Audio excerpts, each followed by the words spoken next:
जिले में डेंगू के केस शून्य तो मलेरिया के कुल 606 केस। पड़ोसी जिलों में बढ़ रहे मरीजों से स्वास्थ्य विभाग अलर्ट। निजी बस और डंपर चालक के बीच विवाद, ग्रामीणों ने टायर जलाकर किया प्रदर्शन।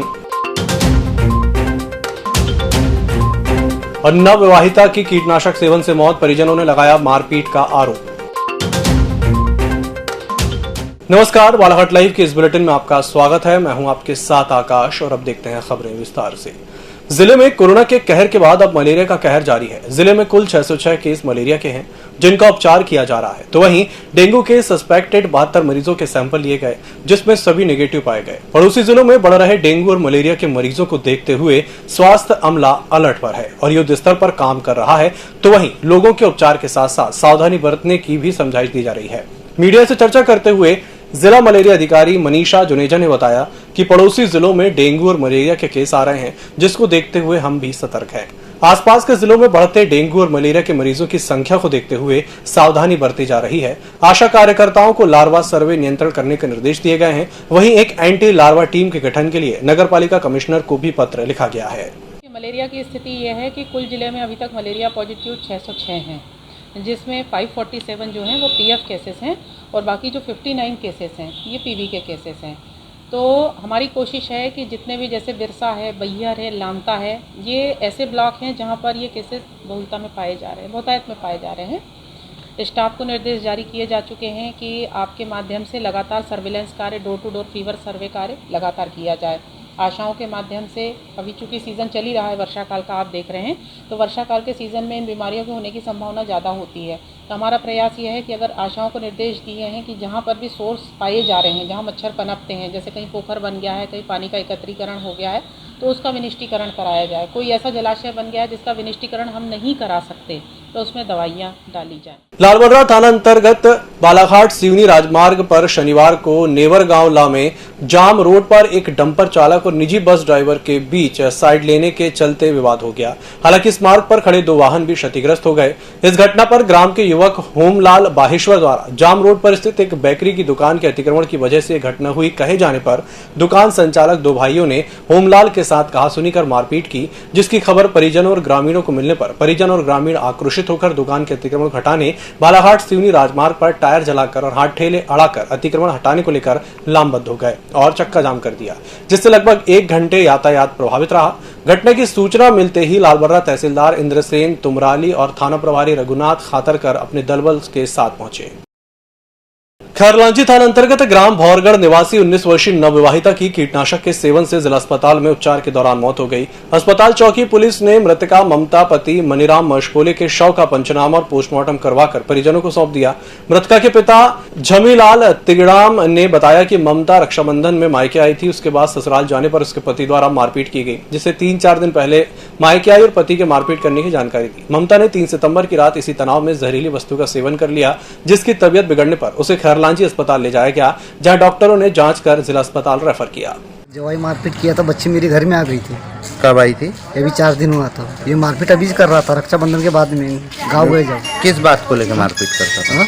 किस बात अब को? पता नहीं सर। अब कुछ दहेज वहेज वाली ऐसी नहीं बात नहीं सर, नहीं कुछ नहीं। अच्छा, तो आपके घर में रह रही थी ये? हाँ, अभी आई 3-4 दिन से। हाँ। कैसे क्या हुआ घटना? कैसे हाँ? क्या हुआ? कैसे क्या हुआ घटना? बच्ची ने आई तो बताई घर में। हाँ। पापा जी बोले मेरे को मारपीट किया, बोले छाती पे बैठ के गला दबा रहा था, बोले मैं रात में मारा बोले और सुबह भी मारा बोले। तो इसलिए बोले मैं आ गई, बोले खाना भी नहीं खाई, वैसी आ गई। मैंने फोन लगाया था, आधे रास्ते में पैदल थी लड़की। अमानक फेविमैक्स मामले को लेकर आरोग्य मेडिकल स्टोर्स बालाघाट पर ड्रग इंस्पेक्टर द्वारा जांच के बाद की गई कार्रवाई को लेकर उनके ही स्वास्थ्य विभाग में विवाद पैदा हो गया।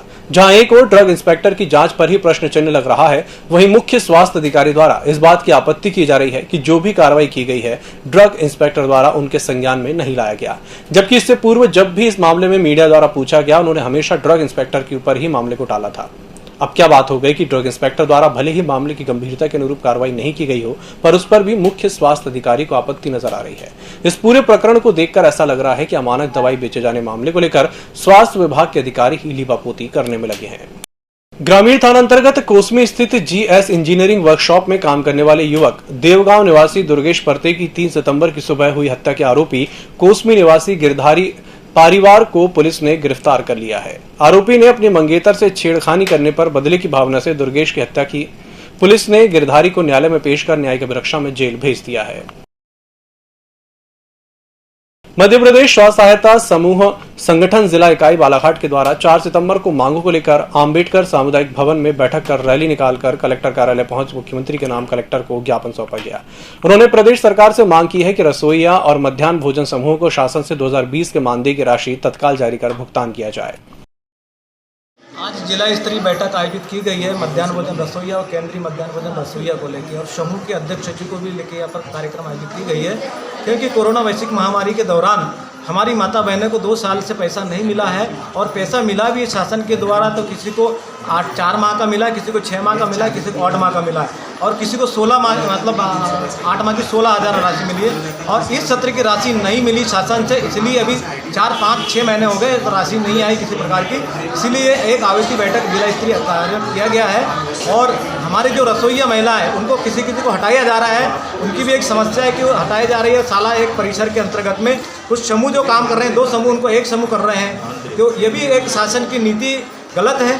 हम चाहते हैं कि इन समूह और रसोइया को यथावत रखा जाए, ऐसी मांग हम संगठन की ओर से कह रहे हैं। बालाघाट जिले के लामटा अंचल के ग्राम घुनाड़ी में स्थित मध्य प्रदेश आयुष विभाग का प्रथम लोकार्पित आयुष हेल्थ वेलनेस सेंटर में राज्य आयुष विभाग द्वारा चलाए जा रहे आयुष आपके द्वार कार्यक्रम के तहत औषधि पौधों का वितरण किया गया। वेलनेस सेंटर में पत्थर, चट्टा, तुलसी, गिलोय औषधि पौधों के बारे में लोगों को जानकारी दी गई और इनका वितरण भी किया गया। गौरतलब है कि आयुष विभाग द्वारा प्रदेश में आयुष आपके द्वार कार्यक्रम का आयोजन हो रहा है, जिसमें विभिन्न औषधि पौधों के बारे में आम लोगों को जानकारी दी जा रही है। किरनापुर की पावर हाउस कॉलोनी का एक मामला प्रकाश में आया, जब पावर हाउस कॉलोनी और विद्युत विभाग कार्यालय आने जाने के लिए प्रमुख मार्ग में बनी जर्जर नाली के ऊपर बनी स्लैब के क्षतिग्रस्त हो जाने के बाद कॉलोनी निवासियों और विद्युत विभाग कार्यालय आने जाने वालों को वहां से गुजरने में दुर्घटना भय बना रहता था। वहीं कॉलोनी निवासियों के द्वारा बताया गया कि ग्राम पंचायत सरपंच सचिव से बहुत बार इसे सुधारने की बात कही गई, लेकिन ग्राम पंचायत सरपंच और पदाधिकारियों के ध्यान नहीं देने के कारण और आने जाने में हो रही असुविधाओं की दुर्घटना के भय के कारण कॉलोनी वालों ने वापस चंदा एकत्रित कर जर्जर नाली के साथ नाली के ऊपर जाने के लिए स्लैब का निर्माण कार्य करवाया। और यहाँ पे हम लोगों को बहुत प्रॉब्लम हो रही थी, आने जाने में बहुत दिक्कतों परेशानियों का सामना करना पड़ रहा था। अच्छा, इस चलते हमने सरपंच महोदय जी को से भी निवेदन करे कि कौन सा वार्ड होता है, कौन सी कॉलोनी? नंबर 1 है ये, कोई कॉलोनी है? हाँ, ward number 1 power house colony. सबसे ज्यादा रोड चलती है यहाँ पे, पूरे पावर हाउस वाले जाते हैं इसे। अच्छा। पूरे यानी बहुत सारे काम है इधर। तो आपने पंचायत को बताया होगा ना कि ये जो नाली है ये टूट चुकी करके? हाँ, इसकी भी जानकारी तो 2-3 बार दी गई, पर कोई ध्यान नहीं दिया गया। सरपंच भी सभी लोगों ने सलाह की है कि मोहल्ले के सभी लोग मिलकर इकट्ठा पैसे करके हम लोग इसको बनाएं। शहर मुख्यालय स्थित बस स्टैंड नाग मंदिर समीप ताजुद्दीन बाबा का उर्स मनाया गया। इस अवसर पर आयोजन समिति के द्वारा चादर पोशी कर लंगर का वितरण किया गया। इस संबंध में समिति के पदाधिकारी प्रकाश रांगडाले ने बताया कि हर वर्ष बाबा का उर्स हर्षोल्लास के साथ मनाया जाता है।